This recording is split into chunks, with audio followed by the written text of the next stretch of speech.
День добрый, рад всех приветствовать. Меня зовут Андрей. Я в 35 лет стал айтишником.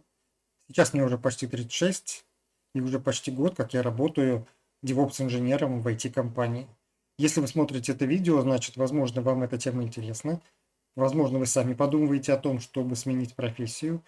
И я бы хотел с вами поделиться своей историей.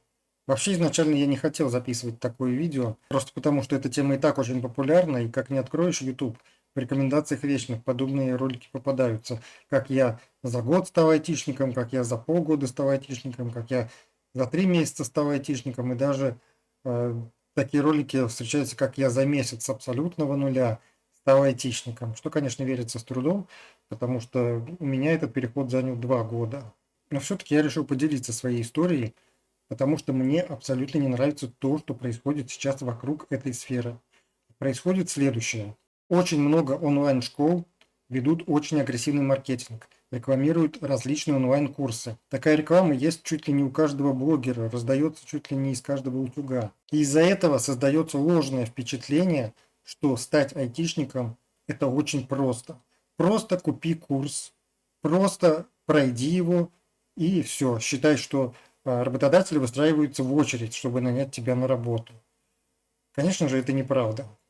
Но люди готовы покупать эти курсы, готовы нести свои деньги в эти онлайн-школы, потому что сейчас все хотят стать айтишником, потому что из айтишников сделали что-то вроде привилегированного сословия. У них там и льготная ипотека, и отсрочка от призыва, и вообще работать айтишником престижно, можешь работать удаленно в любой точке мира, можешь вообще работать на зарубежную компанию, и якобы у них там высокие зарплаты. Что-то миф, что-то правда, но люди несут свои деньги, люди хотят стать айтишниками, и я сам проходил обучение в различных онлайн-школах и наблюдал такую картину. Где-то 90% учеников, которые купили онлайн-курсы, они не прошли эти курсы, они не смогли их закончить. Почему? Ну, видимо, не все так просто, как рассказываю. Видимо, есть что-то, о чем они умалчивают. И действительно, есть очень много нюансов, очень много всяких «но», о которых вам не расскажут ни онлайн-школы, ни те, кто рекламирует эти курсы. И вот об этих самых нюансах, о которых многие не договаривают, я бы и хотел вам рассказать в разрезе своего опыта. Мой рассказ будет подробным, это будет целая серия видео. Я расскажу сначала то, чем я занимался до того, как я стал айтишником, чем увлекался, и что же в моей жизни такое произошло, что я решил все вдруг перечеркнуть и, по сути, начать все с нуля.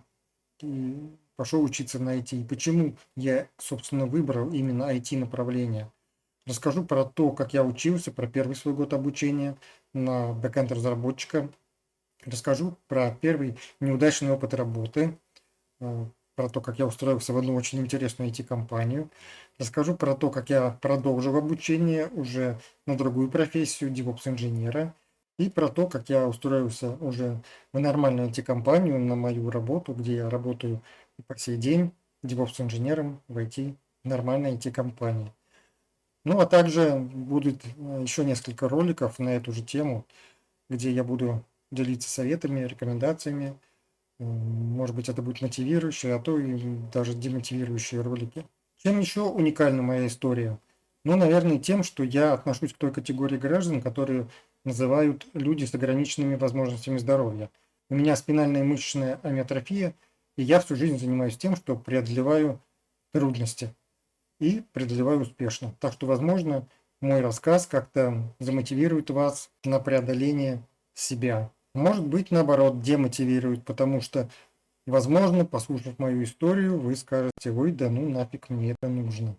Вообще цель моего рассказа – это сбить с вас розовые очки и развеять тот миф, что айтишником может стать любая домохозяйка, которая до этого открывала только на компьютере только браузер и запускала YouTube. Конечно же, при желании это возможно, потому что нет ничего невозможного. Возможно с абсолютного нуля стать как и программистом, и так физиком-ядерщиком. Здесь вопрос в другом. Вопрос в том, сколько у вас времени это займет, сколько финансовых вложений и моральных сил вам на это понадобится. Ну а так, конечно, все возможно. Но обо всем подробно вы узнаете из моих следующих видео. Подписывайтесь на данный канал.